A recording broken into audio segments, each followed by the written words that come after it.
Late afternoon always settles over my house like a warm blanket, softening the noise and giving me a minute to breathe. I'm usually in the kitchen, washing mugs, listening to Mia and Leo's feet thundering toward the door. Every single day, right on schedule, they burst into that same happy chorus. "Dad, Miss Clara's here." And honestly, that sound has become my favorite part of the routine, proof that something is going right. As a mother who's constantly juggling deadlines, dinner, emotions, and expectations, those small wins matter. In those moments, I feel like maybe, just maybe, I'm not failing at everything after all. Clara walks in with her tote bag full of flashcards and that sweet vanilla paper smell that somehow fills the whole room. She hugs me with that warm, reassuring squeeze, the kind that says, "I've got this. Don't worry." Before long, my dining table turns into a tiny classroom, math problems scattered between colored pencils and crumbs. From the sink, I watch Mia and Leo lean in close as Clara makes fractions sound like a fairy tale. Her voice is soft, patient, rhythmic, and I feel grateful, genuinely grateful to have someone like her helping my kids. For months, I believed she wasn't just a tutor. She was a blessing dropped right into our chaotic lives. Then Ryan walks in, loosening his tie, shaking off the last pieces of his workday. The energy in the room shifts. Not dramatically, just enough for me to notice Clara's posture straighten. She tucks her hair behind her ear when he compliments her, and he flashes that smile he usually reserves for charming clients. We all laugh together, and it sounds harmless. But something inside me tightens, a quiet pinch under my ribs. I tell myself I'm imagining things. I'm tired, stressed, seeing shadows where there aren't any. After all, this is my home, my husband, my trusted tutor. And what trouble could possibly hide in plain sight like that? Later that afternoon, while the kids finish their worksheets, I brew tea. Something soothing, something to slow the world down. Clara always stays after lessons, claiming she enjoys the quiet transition between work and home. I used to appreciate that, the way she'd sit at the counter, chatting about the kids' progress while I sliced fruit or packed lunches. She felt like a little piece of calm in my storm, someone who genuinely cared about our family. But lately, I've noticed how her gaze drifts whenever Ryan's expected home, how she smooths her blouse as if preparing for an audience. And that small, uneasy flutter in my chest has started showing up more often than I'd like to admit. When Ryan walks through the door, the kids run to him first, always, and I love that about them. But today, his eyes flick straight past me and land on Clara like she's the sun after a long winter. "Long day?" she asks him, lightly touching his arm as she hands him a cup of tea I didn't pour. I watch the exchange with a polite smile, reminding myself not to read into it, not to feed the insecurities life has carved into me. I've been through enough broken trust in my past to know how loud old wounds can get when they want attention. Still, something about the hush in their voices makes the back of my neck warm, like I'm intruding in my own home. I try to shake it off by focusing on Mia and Leo, who are proudly showing me their newly mastered fractions. I hug them tightly, feeling their little arms wrap around me. Real, grounding, honest love. But even in that moment, I can sense Clara watching Ryan from the corner of her eye, and Ryan watching her back. It's subtle, like a secret whispered under cloth, but I catch it, that spark people think they're hiding. Inside, a quiet unease begins to settle, the kind that sinks rather than shouts, heavy enough to pull my stomach down. I don't say anything, though. I let them all talk and laugh, pretending everything is fine, because denial is easier than suspicion, at least for now. When Clara finally gathers her things to leave, the kids cling to her legs, begging for just one more game. She laughs, promising she'll be back tomorrow, and I walk her to the door out of habit, not suspicion, not yet. But as she steps out, I notice the way she glances over her shoulder, eyes drifting toward the living room where Ryan stands. It's quick, but charged, like there's a conversation happening silently between them that I'm not supposed to hear. I swallow the discomfort and offer a polite wave, pretending the moment didn't land sharper than it should. Pretending is easier, I remind myself, because truth demands courage I'm not ready to use. After she leaves, the house settles into that soft, familiar quiet, the post-chaos calm I usually love. But tonight, that calm feels off, like a painting hung slightly crooked. Ryan sits on the couch scrolling through his phone, and when I ask how his day was, he gives me a clipped answer. He barely looks up, yet there was plenty of eye contact moments earlier when Clara was here. It stings more than I want to admit, reopening tiny insecurities I've spent years stitching shut. I breathe through it, telling myself it's nothing, because believing that lie feels safer than exploring the truth. As I tuck the kids into bed, they chatter about Clara, her funny stories, her silly drawings, her magic tricks for learning. Their innocence is a balm, softening the edges of the growing tension I can't quite name. I kiss their foreheads and linger a second longer than usual, needing the reassurance of something still pure. But as I step out of their room, I catch myself glancing toward the window, half expecting Clara's car still in our driveway. My mind starts stitching together tiny moments, a look, a laugh, a touch, into something I don't want to see. And somewhere deep inside, a small, uneasy whisper tells me this chapter of my life is about to turn in a direction I didn't choose. 2 weeks later, I come home earlier than usual, the kind of early that feels like stepping into a secret. The sun is still high, the driveway still warm, and that's when I see it. Clara's little blue car parked neatly by the curb. Her lessons should have ended an hour ago, yet the house is quiet in a way that pricks at the back of my neck. I slip my key into the lock slowly, almost afraid of disturbing whatever truth is breathing on the other side.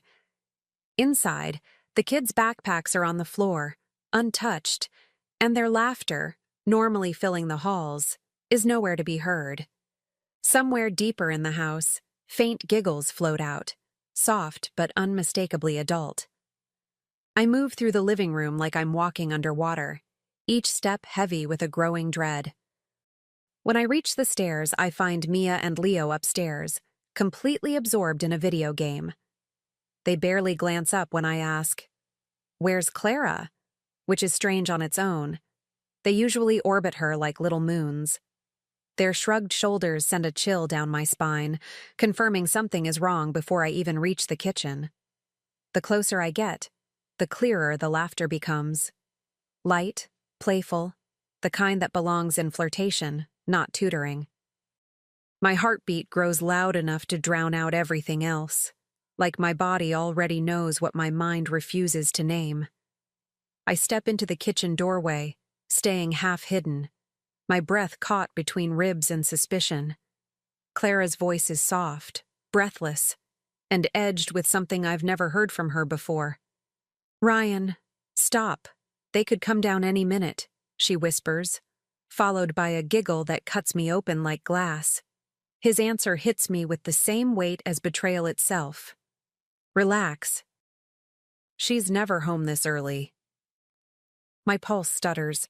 I feel heat rise up my neck, not in anger yet, but in the shock of hearing my own husband's voice wrapped in secrecy. And in that split second, standing in the doorway of my own kitchen, I realize I'm not imagining the spark between them anymore. I step fully into the kitchen, no longer willing to hide in my own home.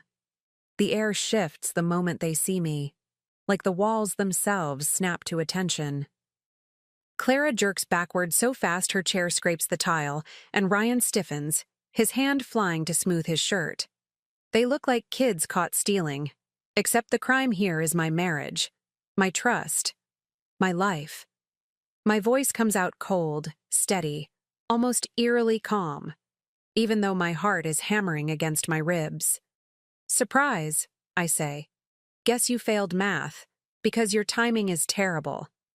Clara's face drains of color, her lips parting in a soft, pathetic gasp. Elena, I'm so sorry, we were just..." she stumbles, grabbing for her bag like it might shield her. Ryan moves toward me, palms raised slightly, the universal sign for guilt dressed up as innocence. "It's not what it looks like," he insists, and the absurdity of those words nearly makes me laugh. Because it is exactly what it looks like. Two adults tangled in something they shouldn't be, hoping the lies come faster than the truth. My hands tremble, but my voice doesn't falter when I answer, "Really?" Because it looks like hands-on lessons in adultery. Clara bolts, mumbling apologies that dissolve into the air like smoke, and Ryan doesn't bother stopping her. It's the first honest thing he's done all afternoon. The silence that follows is thick, suffocating, too loud to bear. Yet I stand in it, anchored by something sharp and rising inside me. I don't cry. I don't scream. I don't crumble the way people expect wives to crumble in moments like this. Instead, I feel a strange, chilling clarity settle over me, steadying my breath and sharpening my thoughts. Pain can break you, yes, but it can also forge something far more dangerous. Ryan finally speaks when the front door slams behind Clara, but his voice sounds small, brittle, like he's suddenly afraid of the silence I'm giving him. "Elena, please, let me explain," he mutters, running a hand through his hair the way he always does when he's cornered. But I'm not interested in excuses wrapped in desperation. Not anymore. I lean against the counter, arms crossed, feeling the cold granite steady me while my world rearranges itself. He starts listing reasons, accidents, misunderstandings, anything that lets him dodge responsibility. But I watch his eyes instead, and they tell me everything his mouth won't admit. Inside me, a quiet storm brews. Not loud, not chaotic, but precise. There's grief, yes, a raw sting that cuts deeper with every breath. But beneath it blooms something sharper. Because betrayal doesn't hit you all at once. It crawls through you slowly, filling every space with a new kind of knowing. My mind starts replaying tiny moments. The soft smiles, the hair tucks, the laughter that lingered too long. Pieces I once brushed aside now click together with painful clarity, forming a picture I tried so hard not to see. And standing there, in the kitchen where my family once felt safest, I realize this truth won't break me. It will wake me. The kids' footsteps echo upstairs, their laughter untouched, blissfully unaware of the crack running through the foundation below them. I breathe that in, their innocence, their joy. And it steadies me more than Ryan's apologies ever could. I straighten up, looking at him not as my husband, but as a man who underestimated the woman he married. I can feel something shifting inside me, a decision forming, slow but deliberate, like a match waiting for the right strike. I don't know exactly what I'll do yet, but I know this. I won't fall apart for his comfort. And as I walk away from him, leaving his excuses hanging in the air, a single thought sparks quietly in the back of my mind. This isn't the end. It's the beginning. That night, the house feels heavier than usual, like every wall soaked up what happened and is holding its breath with me. Ryan paces the living room, rehearsing apologies he thinks will work, but they fall flat the second they reach my ears. Finally, he blurts out, "It was a mistake. She came on to me first. You've been so busy?" And something inside me snaps, not loudly, but with the quiet precision of a thread pulled from a seam. "So now it's my fault?" I ask, my voice calm in a way that surprises even me. "Because I have a job? Because I keep this house running? Because I carry all of us on my back?" He flinches like the truth stings more than the betrayal itself. "I just felt appreciated again," he says, and I almost laugh at the irony of it. Appreciated, as if devotion, loyalty, motherhood, and marriage were not appreciation enough. As if a giggle and a hair flip from a younger woman were worth more than the life I helped him build. His excuses swirl around me like smoke, but I refuse to inhale them the way I used to. Something is shifting inside me, steady and deep, like a tide coming in with purpose. I look at him, really look at him. The man I loved, the man I trusted, the man who chose a secret thrill over the family waiting for him at home. And in that moment, I realize I'm done asking why, done begging for honesty, done shrinking to make room for his guilt. Instead, I feel a cold clarity settle over my mind, sharpening every thought. "You're going to love what comes next," I tell him softly, watching his face twist with confusion. Because appreciation is about to rain all over your life. He doesn't understand yet. He thinks I'm hurt, but he has no idea what I'm becoming. Over the next few days, I move through the house like a shadow with a purpose, quiet but intentional. Ryan thinks my silence means I'm processing, maybe softening, maybe ready to forgive, and that misunderstanding serves me well.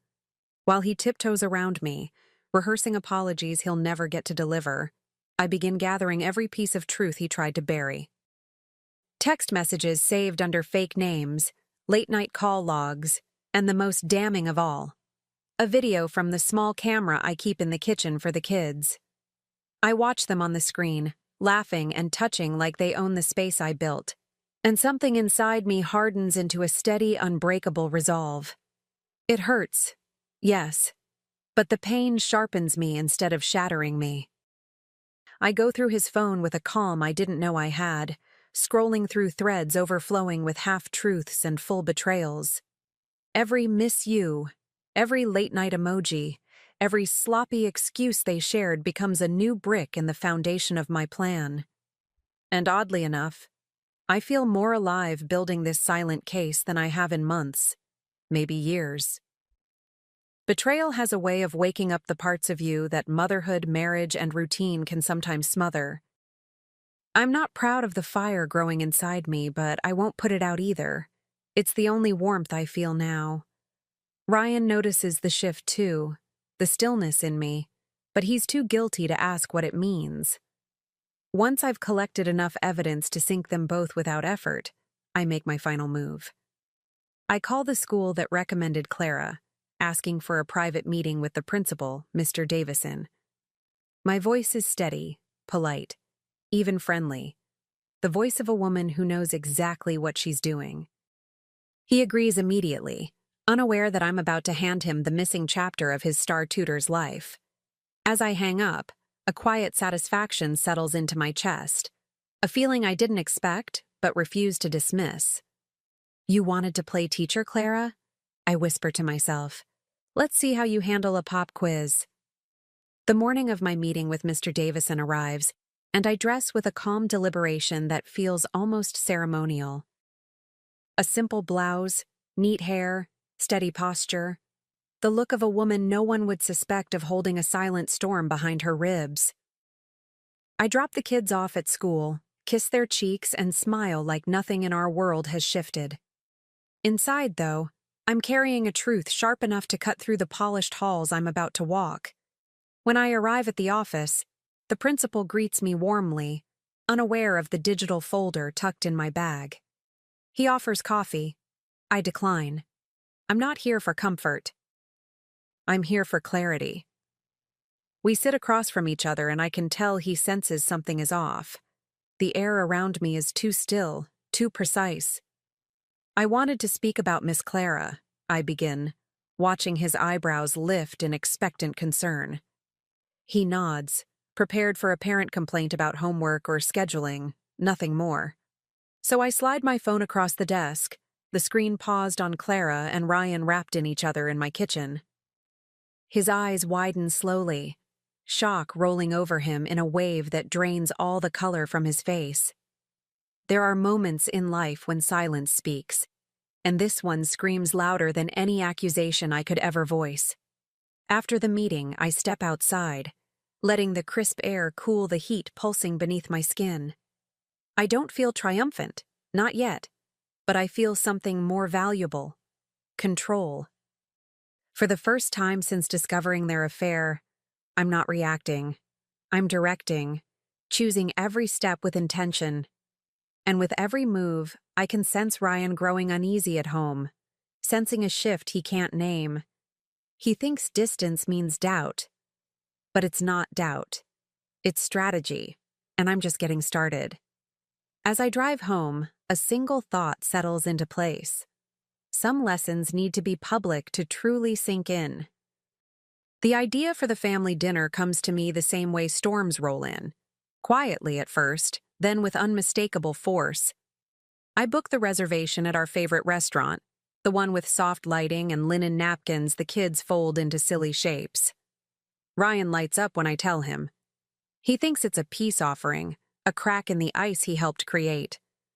I smile gently, letting him believe that, because illusions can be useful when you're setting a stage. The kids chatter excitedly about dessert, tugging at my sleeves as I button their jackets, completely unaware of the night's true purpose. And as we head out the door, a strange calm settles over me, the kind that comes when you know exactly what you're walking into. Before we leave, I send 2 messages, one to Clara, written in polite maternal concern, and another to her fiancé, Mark. To Clara, let's clear the air for the kids' sake. Join us for dinner? To Mark, I think you deserve to see something important. Please come. Both reply within minutes, and the corner of my mouth lifts, not in victory, but in certainty. Some truths need witnesses. Some betrayals deserve an audience. And tonight, no one will be able to pretend they didn't know what lines were crossed. When we arrive at the restaurant, everything looks painfully normal. Families laughing, forks clinking, glasses chiming. But underneath that everyday warmth, tension coils inside me like a living thing. Clara shows up first, wearing a soft pink blouse and a fragile smile that tries too hard to look innocent. Ryan stiffens, panic flickering across his face as he realizes I invited her. Before he can speak, Mark walks in, confusion clouding his expression as his eyes land on Clara. I greet them both with the same calm tone I'd use at a parent-teacher conference. Steady, collected, unreadable. We all sit, an awkward circle of forced smiles and tightened throats, the kind of arrangement that makes even the silverware seem tense. The kids talk between themselves, blissfully distracted by the children's menu, while the adults shift in their seats like they're sitting on secrets. Ryan keeps glancing at me, trying to read my expression, but I give him nothing. Not anger, not forgiveness, just silence with a pulse. Clara keeps touching her necklace, a nervous habit I've seen before, but tonight it betrays her far more than she realizes. Mark sits beside her, stiff and confused, unaware that the truth he came for is about to unravel right in front of him. And through it all, I breathe slow and steady, my heartbeat aligning with the rhythm of my resolve. The waiter takes our orders, and the moment he steps away, tension wraps around the table like barbed wire. Clara clears her throat, giving a watery smile. Elena, I'm really glad you wanted to talk. I think... But I lift my hand gently, cutting her off with calm she doesn't deserve. Not yet, I say softly, watching her fingers freeze around her napkin. Ryan shifts in his seat, shoulders tightening like he can feel something coming but can't see where it will hit. Across from me, Mark's eyes narrow, sensing the cracks forming beneath the surface. Halfway through the meal, I finally reach for my purse. I take out my phone slowly, deliberately, letting the motion settle like dust before a storm. Ryan's voice breaks first, shaky and urgent. Elena, don't. His plea only confirms how much he deserves what's coming, and how long he's feared this exact moment. Clara's hands go limp in her lap, her breath hitching as I unlock the screen. Then I raise my glass with a calm smile and say, I'd like to propose a toast. To honesty, the one subject you both failed miserably. I tap the screen once, and the video fills the quiet space between us like a detonated truth bomb. There they are, Clara and Ryan in my kitchen, laughing, touching, kissing, wrapped in stolen intimacy as if my home were theirs. The restaurant noise fades into a hollow silence, every pair of eyes at our table locked onto the betrayal playing in real time. Ryan's face drains, his jaw working uselessly as he searches for words that don't exist anymore. Clara presses a shaking hand to her mouth, shoulders collapsing inward as her world begins to crumble. But it's Mark's reaction that slices deepest, the way his fork slips from his fingers, as if gravity itself betrayed him too. Mr. Davison, who arrived earlier and sat quietly behind us, stands with stiff disbelief etched into his features. He doesn't speak, doesn't need to. The disappointment in his eyes paints the entire picture for him. Clara tries to reach for Mark, whispering his name, but he pulls his hand back like her touch burns. Ryan looks at me with a mix of panic and pleading, the expression of a man finally understanding the cost of his choices. But there's no path back for him now, no apology big enough to fill the crater he created. And I sit there calmly, steady as stone, because this moment isn't chaos for me. It's closure. When the video ends, I raise my glass once more, letting the silence thicken around my final line. Lesson of the day, I say lightly. When you cheat in my house, don't expect extra credit. Then I stand, smoothing my napkin onto the table with the grace of someone who's already left that life behind. The kids follow me out, unaware but safe, while voices behind us erupt, anger, heartbreak, disbelief all colliding at once. My heels strike the tile in sharp, steady beats, each step stripping away the weight I carried for weeks. And as the door closes behind me, I know this night didn't break anything. It exposed everything that needed to be seen. The week after the restaurant feels strangely quiet, like the world is catching its breath after watching everything implode. Ryan packs his things slowly, moving through the house like a ghost afraid to disturb the living. He doesn't slam doors, doesn't argue, doesn't even try to charm his way back into the spaces he once owned. He knows better now, or maybe he finally knows me. The kids ask a few questions, but I answer gently, giving them truth wrapped in softness, the way mothers do to protect innocence. And when Ryan finally closes the door behind him, the silence he leaves behind isn't painful.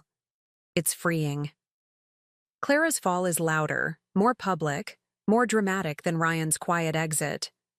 Word spreads fast in small professional circles, and her dismissal becomes official within days.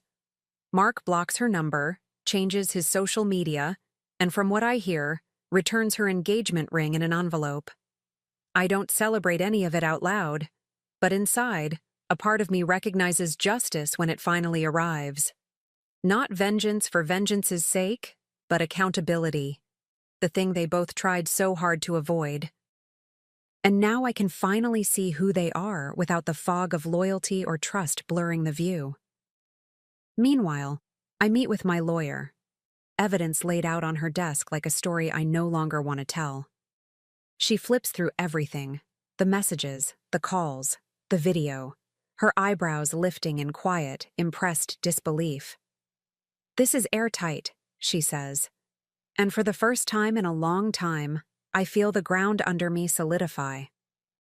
The divorce papers move quickly, like the universe is as eager as I am to sever the last thread tying me to him. Ryan doesn't fight, doesn't negotiate, doesn't even pretend he has leverage anymore. And every signature, every legal stamp, feels like a door opening somewhere inside me. A few days after the paperwork is finalized, Ryan shows up at my door, not with flowers or excuses, but with that lost, haunted look men wear when they finally see the wreckage they caused. He stands there shifting his weight, eyes flicking everywhere except my face, like he's searching for a version of me he still deserves. When I step outside, he clears his throat and says, "You didn't have to destroy her career." The sentence hangs in the air, thin and weak, but sharp enough to reveal exactly who he still is. I fold my arms, not out of anger, but out of sheer disbelief that he still doesn't get it. "Oh, but I did," I say softly. "Actions have consequences. Something you could have learned from your kid's homework. He looks wounded, almost offended, as if betrayal should come with gentle handling and a soft landing. You're cruel, he mutters, like that word might sting me into remorse. But cruelty isn't what he saw. Strength is, consequence is, the clarity of someone who finally stopped shrinking. I shake my head slowly, watching him realize that guilt is lonely when the person you wronged no longer carries it for you. No, I tell him, voice steady as steel wrapped in silk. I'm a teacher too. I just make sure my lessons stick. And in that moment, I watch the last trace of power he thought he had over me fall away like dust. He leaves without another word, shoulders slumped. And for the first time, I feel nothing. No pity, no longing, no echo of what we used to be. It's strange how quickly a home rearranges itself when dead weight is removed.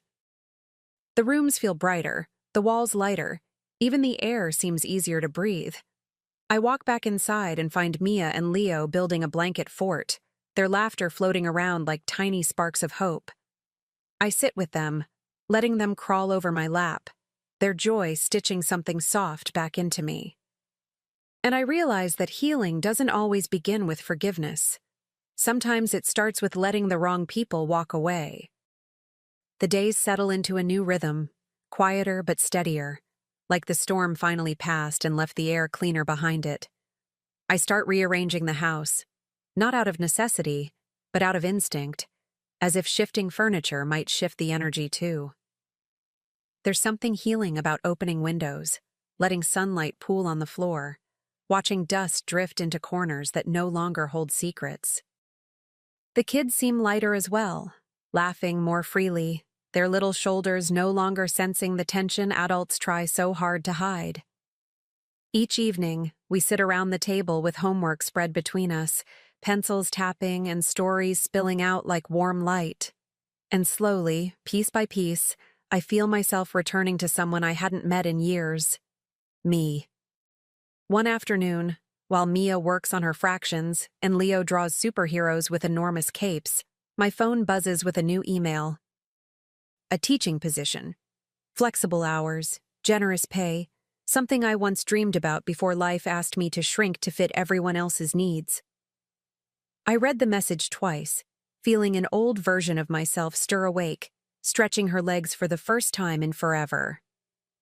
But instead of clinging to the offer, I smile, breathe deeply, and hit delete. Not because I'm afraid, or because I doubt myself, but because for the first time, I get to choose my life without compromise. And that choice tastes sweeter than any job title ever could. Later that night, after the kids fall asleep, I sit by the window with a cup of tea warming my hands. The city hums in the distance, steady and alive, and I realize I'm finally humming with it again.